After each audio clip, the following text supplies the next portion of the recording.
Hello everyone, हाय। सो आज हम लोग देखेंगे epithelial tumours of oral cavity में की टॉपिक को। ठीक है, तो आज हम लोग बेसिकली ट्यूमर्स के बारे में जानेंगे, बेनाइन ट्यूमर, मैलिग्नेंट ट्यूमर्स, इनके बारे में देखेंगे। ठीक है, तो जनरली ट्यूमर और नियोप्लेजिया इंटरचेंजेबली हम लोग यूज कर सकते हैं, ट्यूमर्स एंड नियोप्लेजिया को।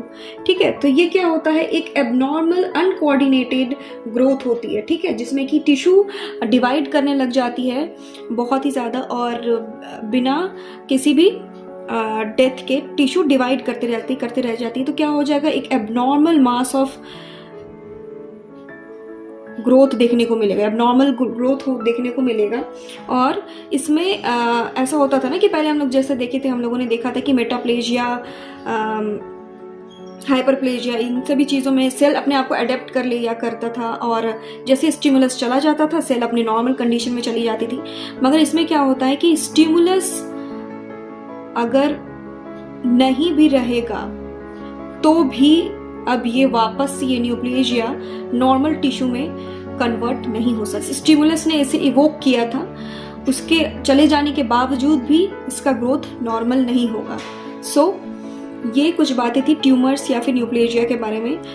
ट्यूमर्स या फिर नियोप्लेजिया मैलिग्नेंट भी होते हैं और बेनाइन भी होते हैं। तो जब ट्यूमर होने लग जाता है या फिर कोई नियोप्लेजिया होने लग जाता है तो उसमें क्या चेंजेस होते हैं, तो प्रीडिस्पोजिंग फैक्टर्स होते हैं, कुछ फैक्टर्स होते हैं जो उसे स्टिमुलेट करते हैं, नॉर्मल सेल को स्टिमुलेट करते हैं ग्रोथ के लिए and conversion towards the tumour के लिए उसे प्रोवोक करते हैं नॉर्मल टिश्यू को।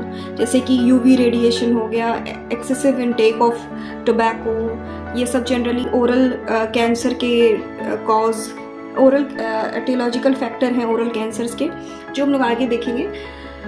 सो बेनाइन, सबसे पहले हम लोग देखते हैं कि ये बेनाइन ट्यूमर क्या होता है। ठीक है, बेनाइन ट्यूमर या फिर बेनाइन नियोप्लेजिया क्या होता है। बेनाइन मतलब क्या हो जाएगा, ये लेस डेंजरस होगा एज कम्पेयर टू मैलिग्नेंट। पर कि एक क्या होती है, ये स्लो ग्रोथ करेगा, स्लो ग्रोइंग होगा ये। ठीक है, ये स्लो ग्रोइंग होगा और इसके बॉर्डर्स जो होंगे वो इवन होंगे, इनके बॉर्डर्स जो होंगे वो इवन बॉर्डर्स दिखेंगे, इनके इवन बॉर्डर्स दिखेंगे। और क्या होगा इसमें एज कम्पेयर टू मैलिग्नेंट।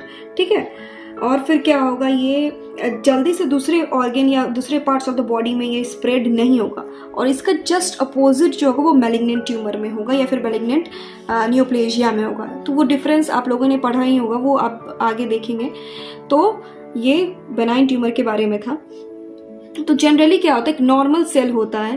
ठीक है, जनरली आप समझ रहे होंगे कि जनरली एक नॉर्मल टिश्यू या फिर सेल है, मैं ऐसे नॉर्मली बना रही हूँ टिश्यू।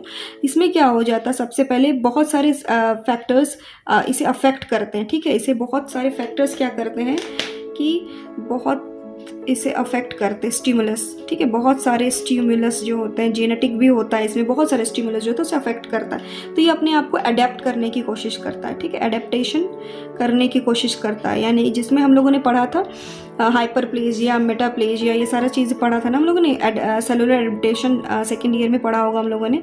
तो हाइपरप्लेजिया, मेटाप्लेजिया, प्लेजिया, ये सारी चीज़ें आती हैं ना इनमें। तो ये सारी चीज़ें करके ये अपने आप को अडेप्ट करने की कोशिश करता है, मेटाप्लेजिया। ठीक है, मेटाप्लेजिया। तो फिर अगर फिर भी ये स्टिमुलस तब तक भी रहा, ठीक है, अगर ये स्टिमुलस वहाँ से नहीं गया, ठीक है, तो क्या हो जाएगा, वो टिश्यू क्या हो जाएगा, उस टिश्यू में क्या हो जाएगा, एबनॉर्मल ग्रोथ होने लग जाएगी। ठीक है, ये टिश्यू में एबनॉर्मली ग्रोथ दिखने को मिलेगी, डिस्प्लेजिया हो जाएगा।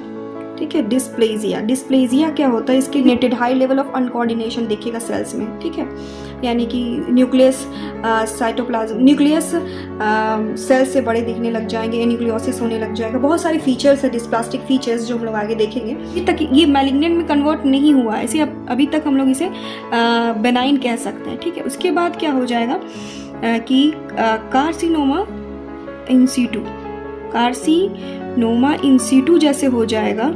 ठीक है, अब ये बॉर्डर लाइन हो गया। ठीक है, carcinoma in situ is the border line.